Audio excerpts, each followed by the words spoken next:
شروع کرو.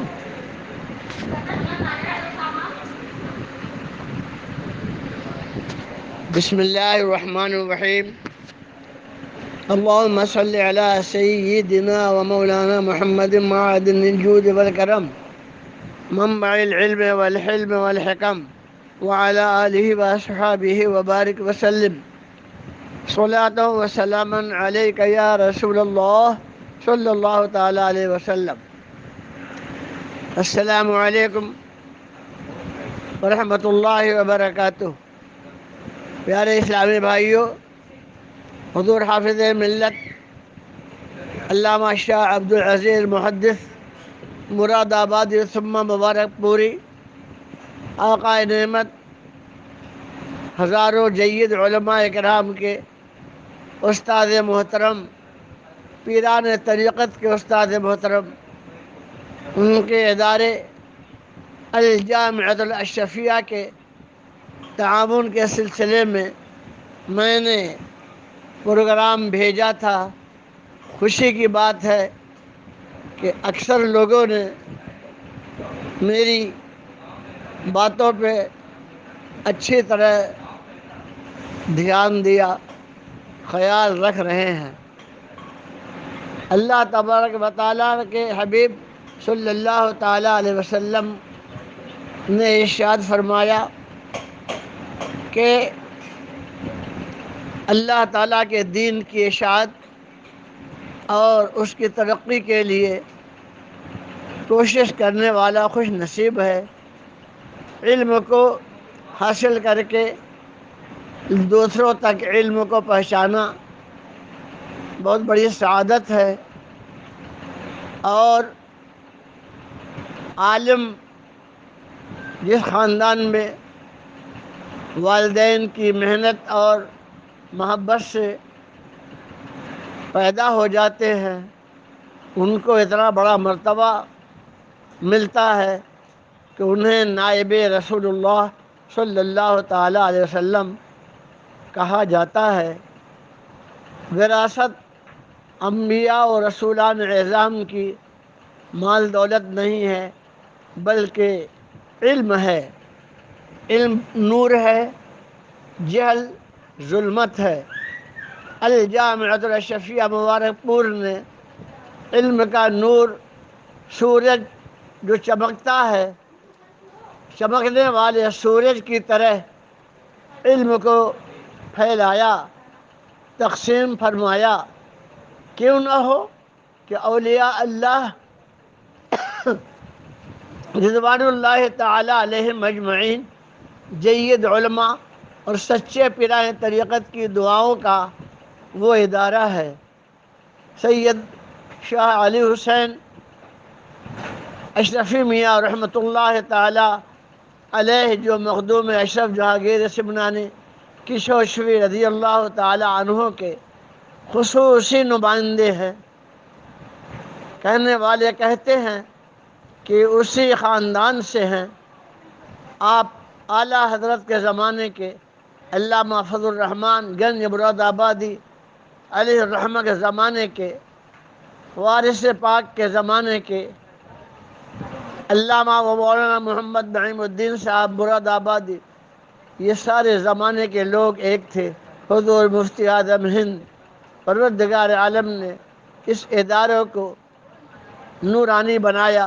اس کی نورانی کرنیں پورے بر صغیر میں، بالخصوص ہند و پاک میں اپنا نور پھیلا رہی ہیں. اس لیے وہ تمام ادارے جہاں جہاں مصباحی لوگ ہیں اور مصباحی نہیں ہیں، کم سے کم اچھے عالم دین ہیں، ان تمام اداروں کا تعاون وقت کی بہت اہم ضرورت ہے. لیکن الجامعۃ الاشرفیہ ایک نمبر پہ نگاہ اور خیال میں ہونا چاہیے. اللہ تبارک و تعالیٰ نے حافظ ملت کو اس کام کے لیے چن لیا تو حضرت نے کبھی اپنی ضروریات کا خیال نہیں فرمایا، بلکہ آپ نے ادارے کے لیے اپنا تن من دھن سب قربان کر دیا۔ علم ہوتا ہے تو اللہ تعالیٰ کے بندوں کو بہت ساری نعمتیں ملتی ہیں، مثلاً جیسے ماں باپ کا ادب، ماں باپ کی عظمت، ماں باپ کی عزت، ماں باپ کا خیال، یہ بہت اہم چیز ہے۔ ماں باپ بہت بڑی نعمت ہے، لیکن عالم دین اگر استاد ہے تو ماں باپ کے اوپر عالم دین کو فضیلت ہے۔ ماں باپ پالتے ہیں، کھلاتے پلاتے ہیں، دنیا آباد کرتے ہیں، اور اگر نیک ہوتے ہیں تو دیندار بناتے ہیں۔ اور عالم دین جب بچہ بن جاتا ہے، عالم دین جب ہو جاتا ہے تو وہ ماں باپ خاندان کی عزت کا باعث ہوتا ہے۔ دنیا سے دین بہت بلند ہے، بہت اونچا ہے۔ ماں باپ سے زیادہ عالم دین، حافظ قرآن، بچوں کے استاد کا مرتبہ ماں باپ سے اونچا ہے، اس لیے کہ علم والے ہی بتائیں گے کہ تمہیں ماں باپ نے پڑھایا تو ان کے ساتھ تمہیں کیا کرنا ہے۔ اللہ تبارک و تعالیٰ نے ماں باپ کا بھی مرتبہ بتایا، ارشاد ہوا، اعوذ باللہ من الشیطان الرجیم، بسم اللہ الرحمن الرحیم، وَقَضَىٰ رَبُّكَ أَلَّا تَعْبُدُوا إِلَّا إِيَّاهُ وَبِالْوَالِدَيْنِ إِحْسَانًا۔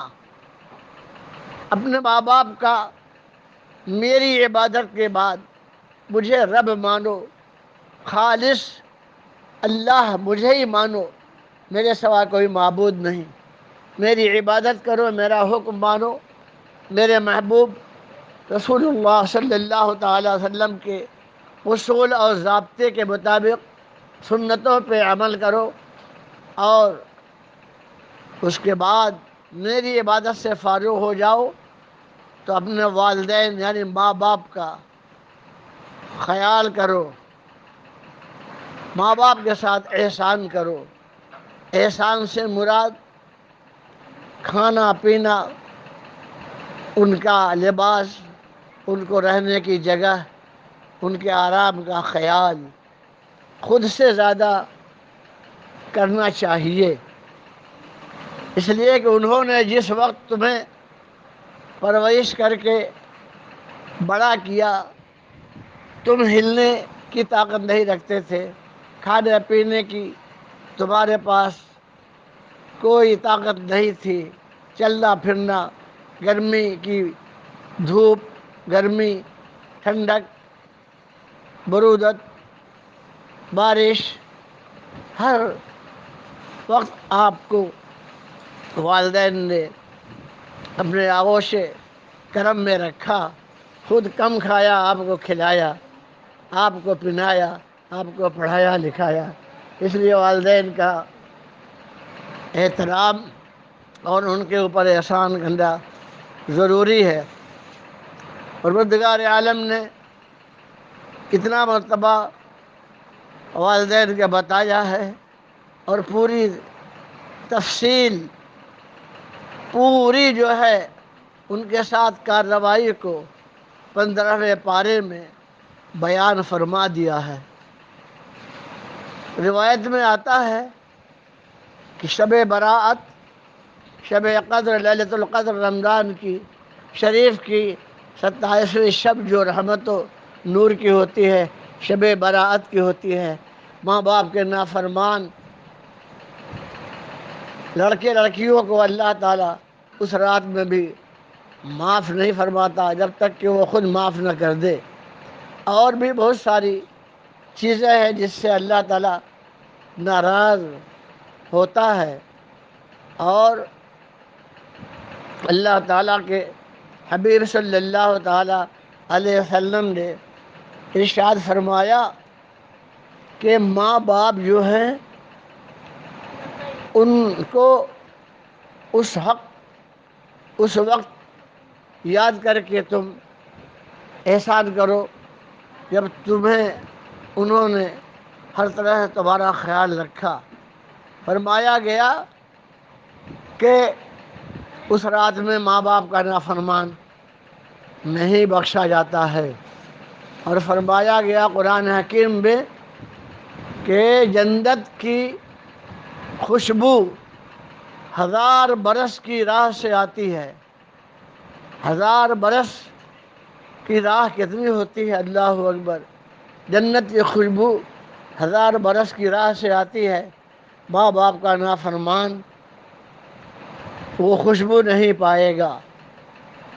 سرکار دو عالم صلی اللہ تعالی وسلم نے اپنے والد حضرت عبداللہ رضی اللہ تعالی عنہ کا ظاہری زمانہ نہیں پایا۔ آپ اپنی والدہ باعزہ حضرت آمنہ رضی اللہ تعالی عنہا کا ظاہری زمانہ کم پایا۔ اللہ تعالیٰ کے رسول صلی اللہ تعالیٰ علیہ وسلم نے جن کا دودھ پیا وہ دائی حلیمہ ماں حلیمہ سعدیہ رضی اللہ تعالی عنہا۔ آپ نے ایک بار متاع شریف میں بیٹھ کر مابو السلام سے دیکھا کہ ماں حلیمہ دائی حلیمہ آ رہی ہیں۔ آپ متاع شریف میں تھے اور جب وہ باب السلام سے آئیں تو آپ سر وقت کھڑے ہو گئے۔ کھڑے ہونے کے بعد آپ نے اپنی چادر مبارک بچھا دی اور ان کا احترام کیا، اعزاز کیا اور اپنے چادر مبارک پہ بٹھا دیا اور ان سے دعائیں لی۔ اللہ تعالیٰ کے حبیب صلی اللہ تعالیٰ علیہ وسلم، رحمت عالم صلی اللہ تعالیٰ علیہ وسلم، جو دائی حلیمہ ماں دودھ پلانے والی رضائی ماں کا اتنا احترام آپ نے فرمایا، اس سے اندازہ کریں کہ سگی ماں کا، سگے باپ کا کتنا احترام ہونا چاہیے۔ اس لیے میرے عزیز دوستو، اے میرے نوجوان بچوں، نوجوان اسلامی بھائیوں، شادی سے پہلے تو ماں باپ کی عزت اچھی طرح عظمت رہتی ہے۔ کبھی کبھی ایسا ہوتا ہے کہ شادی کے بعد جو ہے بیٹے ماں باپ اور ان کے عزیز و اقارب سے بہت ہی غلط طریقے سے ملتے ہیں۔ ایسا نہیں ہونا چاہیے۔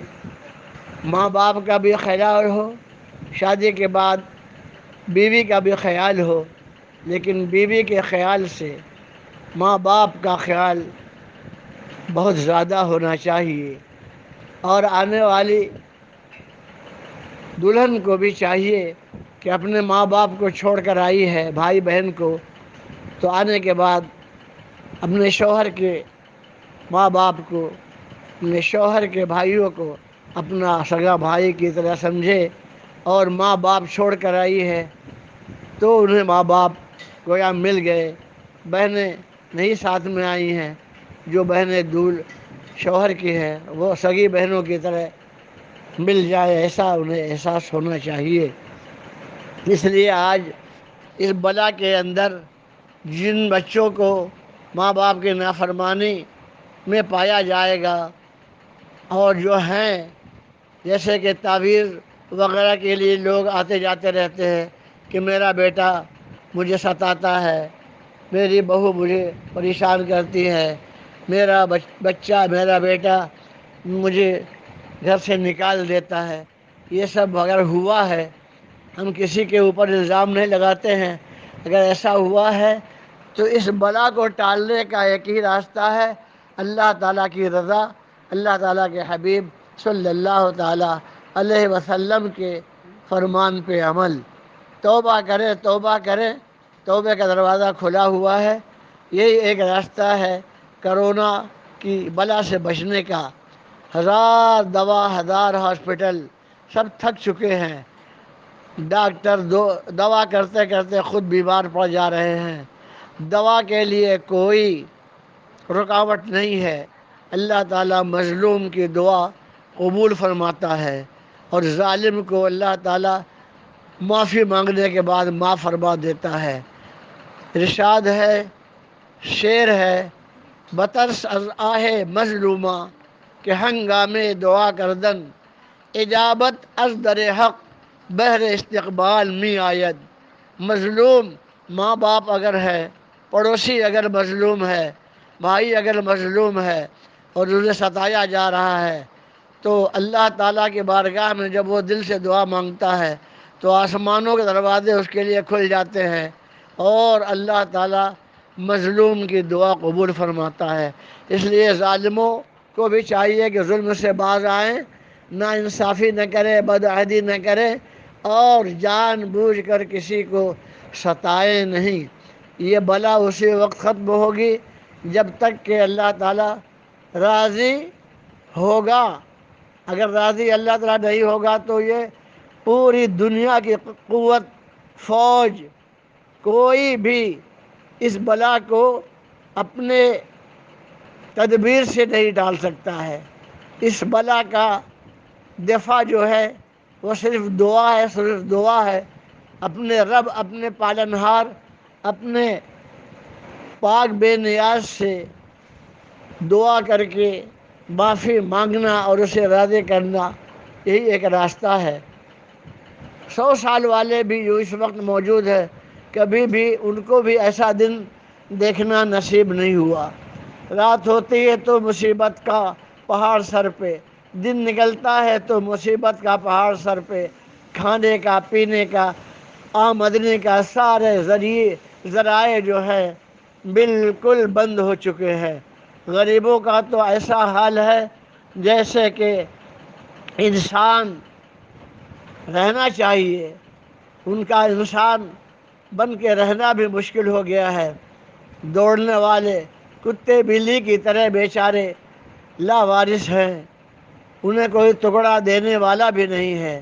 اس لیے یہ بلا جو ہے صرف دعاؤں سے ہو سکتی ہے حل۔ اس کا حل کوئی تدبیر، کوئی ٹیکنک، کوئی سائنس ہرگز نہیں کر سکتی ہے، ہرگز نہیں کر سکتی ہے۔ ہندو، مسلم، سکھ، عیسائی سب انسان ہیں۔ اللہ تعالیٰ نے سب کو پیدا کیا ہے اور سب کو وہی کھلاتا اور پلاتا ہے۔ اس تفریق کو محبت سے ختم کیا جانا چاہیے۔ شاہان مملکت، وزیر اعظم، ایم ایل ایز، وزیر اعلیٰ، پوری دنیا کے جو منصب والے ہیں ان سب کو بھی معافی مانگنی چاہیے، ان سب کو بھی خوف خدا کے ساتھ اپنے اعمال کو اچھا کرنا چاہیے۔ جس ملک میں ظلم ہوگا وہ ملک تباہ ہوگا، جس شہر میں ظلم ہوگا وہ شہر تباہ ہوگا، جس خاندان میں ناانصافی ہوگی، جس محلے میں ناانصافی ہوگی، جس گاؤں میں ناانصافی ہوگی وہ تباہ ہوگا اور گیہوں کے ساتھ گھن بھی پس جاتا ہے۔ بے قصور لوگ بھی وباؤں اور بلاؤں کا شکار ہو جاتے ہیں۔ اس لیے میری گزارش ہے کہ اللہ تبارک و تعالی ہم سب لوگوں کو، مجھے بھی خود پروردگار عالم اس کے علم پاک میں میرا جرم ہے، لوگ مجھے بہت اچھا سمجھتے ہیں، لیکن اللہ تعالیٰ کے نزدیک میں اچھا ہو جاؤں، مجھے اللہ تعالیٰ وہ دن نصیب فرمائے۔ میرے حافظ ملت نے جو تکلیفیں اٹھائی ہیں آپ سنیں گے اس تکلیف کو تو آپ اس زمانے میں برداشت نہیں کر سکتے۔ میں نے ان کے خلوت و جلوت کا قریب سے مطالعہ کیا ہے، ان کی صحبت میں رہا ہے۔